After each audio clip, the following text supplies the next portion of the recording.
texto de 1 aos Coríntios, capítulo 11.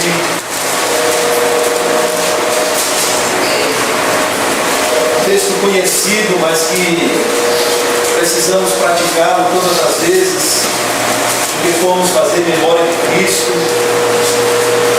aplicarmos, na verdade, sobre as nossas vidas, confirmando a nossa comunhão uns com os outros, com Cristo. E Paulo, no verso 23, desse texto que constantemente lemos, ele diz àqueles irmãos: porque eu recebi do Senhor o que também vos entreguei, que o Senhor Jesus, na noite em que foi traído, tomou o pão, e tendo dado graças, o partiu e disse: isto é o meu corpo que é dado por vós, fazei isto em memória de mim. Por semelhante modo, depois de haver ceado, tomou também o cálice, dizendo: este cálice é a nova aliança no meu sangue. Fazei isto todas as vezes que eu beberdes em memória de mim. Porque todas as vezes que comerdes este pão e beberdes o cálice, anunciais a morte do Senhor até que ele venha. Por isso, aquele que comer o pão ou beber o cálice do Senhor indignamente será réu do corpo e do sangue do Senhor. Examine-se, pois, o homem a si mesmo, e assim coma do pão e beba do cálice. Pois quem come e bebe sem discernir o corpo, come e bebe juízo para si. Eis a razão porque há entre vós muitos fracos e doentes, e não poucos que dormem. Porque se nós julgássemos a nós mesmos, não seríamos julgados. Mas quando julgados, somos disciplinados pelo Senhor, para não sermos condenados como o mundo. Irmãos, se assentem, vamos orar. Nós iremos fazer memória de Cristo nesse momento, como de costume. Os irmãos precisam se examinar nesse momento e confirmar de uma maneira bem pessoal e verdadeira a sua comunhão com os outros e com Cristo. E isso é uma questão bastante pessoal. Cada cristão se examina, cada cristão julga-se a si mesmo, julga a sua própria vida, a sua própria conduta, o seu próprio comportamento, a sua própria ideia de corpo neste momento. E vai de maneira bem clara confirmar a sua comunhão. Eu estou em comunhão, eu tenho estado em comunhão, eu persisto em comunhão, eu ando em comunhão. E aqui não é a ceia dos impecantes, mas é a ceia daqueles que reconhecem os seus pecados e se arrependem. Que se arrependam dos seus pecados e recorram ao único que pode trazer o perdão para as nossas vidas, Cristo. É por isso que a mesa é em memória de Cristo, daquilo que Ele fez por nós. E o cristão verdadeiro não é aquele impenitente, aquele persistente no seu pecado. Não é aquele que duramente permanece no pecado, que o próprio Cristo morreu por ele. Mas pelo contrário, é aquele que reconhece o pecado, se examina, analisa a sua própria vida, submete a esse exame debaixo da palavra de Deus e recorre ao perdão de Cristo e participa de maneira legítima do pão e do sangue que representa aquilo que Cristo fez por nós. É dessa maneira que um cristão verdadeiro, legítimo, sincero, que foi alcançado por Cristo, participa. Então é dessa maneira que Paulo, neste momento, nos chama a participar. Examine-se, pois, o homem a si mesmo, e assim coma do pão e beba do cálice. Ou seja, coloque a sua vida debaixo desse exame da palavra de Deus, mas não fuja. Assim, ou seja, debaixo desse mesmo exame, consciente, sincero, verdadeiro, coma e beba aquilo que representa a nossa redenção, aquilo que Cristo fez por nós. Então eu estarei orando e logo após convidando aqueles que são crentes, são batizados, estão em comunhão com Cristo, com a igreja, reconhecem que Cristo morreu pelos seus pecados e essa é a única maneira de ele ser salvo, está pronto a participar da mesa do Senhor. Então vamos orar, peço aos irmãos que curvem as frontes. Nós estaremos apresentando os elementos e logo após o diácono estará servindo os irmãos. Vamos orar. Senhor, nosso Deus e Pai, nesta manhã nós estamos aqui diante da Tua presença. Antes mesmo de nós nos examinarmos, Senhor, Tu conheces os nossos corações, a nossa mente, a nossa conduta, o nosso proceder, a nossa maneira de andar, de falar, de agir. E este exame, Senhor, nada mais é do que o Senhor mesmo nos chamando à responsabilidade neste momento. este exame que o Senhor nos convoca a fazer, nada mais é, ó Deus, do que a oportunidade de fazer com que nós caiamos em si, fazer com que nós, todos os dias, reconsideramos, ó Deus, o propósito para o qual cada um de nós fomos chamados. E olhando para Cristo, o Senhor nos chama todo dia a caminhar debaixo dessa perspectiva, ó Deus, de ter sido salvo, de ter sido resgatado, de ter sido, ó Deus, retirado do mundo de pecado para viver uma vida santa, em comunhão uns com os outros e com o Senhor, através do sangue de Jesus Cristo.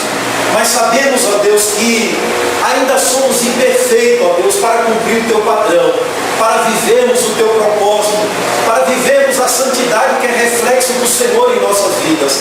Por isso, Senhor, nós nos examinamos neste momento, reconhecendo os tropeços, reconhecendo as fraquezas, reconhecendo os pecados, mas acima de tudo, Senhor, nós queremos confessá-los para ter o Teu perdão, para ter a Tua graça para vencê-lo, ó Deus, para ter a Tua ajuda, Senhor, a ajuda do Teu Espírito Santo e da Tua palavra, para superarmos as fraquezas, ó Deus, que recorrentemente tropeçamos nelas, Senhor. Pedimos a Tua graça neste momento, o Teu perdão, pedimos a Tua ajuda, pedimos o Teu auxílio, para que nós, como cristãos, alcançados em Cristo, vivamos a santidade que o Senhor requer de nós, Senhor, sem a qual ninguém verá o Senhor. Portanto, Senhor Deus, que debaixo deste mesmo exame, cada cristão aqui que se encontra diante destes elementos que simbolizam aquilo que Cristo fez por nós, cada cristão sinceramente, Senhor, se examine debaixo da Tua palavra e participando dos elementos, Tu possas conferir graça a cada um, Senhor, Tu possas conferir força a cada um, Tu possas conferir fervor a cada um, Tu possas conferir engajamento a cada um, para que possamos viver a cosmovisão cristã no mundo, Senhor. Independente das consequências que nos sobrevier, ó Deus, possamos viver como luzeiros no meio de um mundo escuro, perdido, pecador, sem Cristo, sem luz, e nós somos colocados como salvos neste mundo para testificar, ó Deus, da Tua obra, da Tua redenção, do Teu amor, da cruz, testificar do Evangelho, Senhor. É o que nós Te pedimos, separa estes elementos do uso comum e pela fé, ó Deus, nos nutre através da vida de Cristo, Pai. É o que nós Te pedimos em nome de Jesus. Amém. Obrigado. Quem for participar, irmão, se coloque de pé.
Receberam?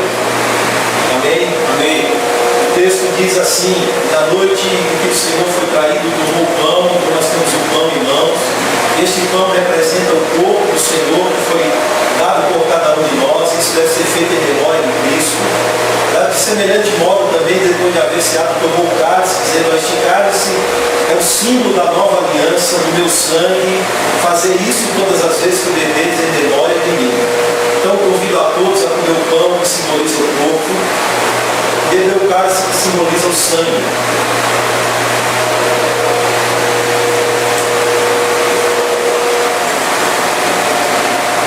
Vamos orar. Senhor, te damos graças por Jesus Cristo, nosso Rei. Te damos graças por aquilo que Jesus fez por nós. Que suportou a cruz, levando a ignomínia, a vergonha pública por causa dos nossos pecados verdades. Foi moído, foi traspassado, mas o castigo que nos traz a paz, o Senhor lançou sobre Cristo, Senhor. E é andando nas pisaduras de Cristo todos os dias que somos sarados, ó Deus. Estamos sendo transformados e conformados à imagem do único que viveu perfeitamente a humanidade. E comeu uma comida, Senhor, de uma maneira tão prazerosa e deliciosa, que foi a tua vontade neste mundo. Sofreu, ó Deus, foi afrontado, foi cuspido por causa dos nossos pecados terríveis, Deus. E tu nos chama, ó Deus, a abandonar o pecado todos os dias. Tu nos chama, ó Deus, a segui-lo como um cristão verdadeiro neste mundo.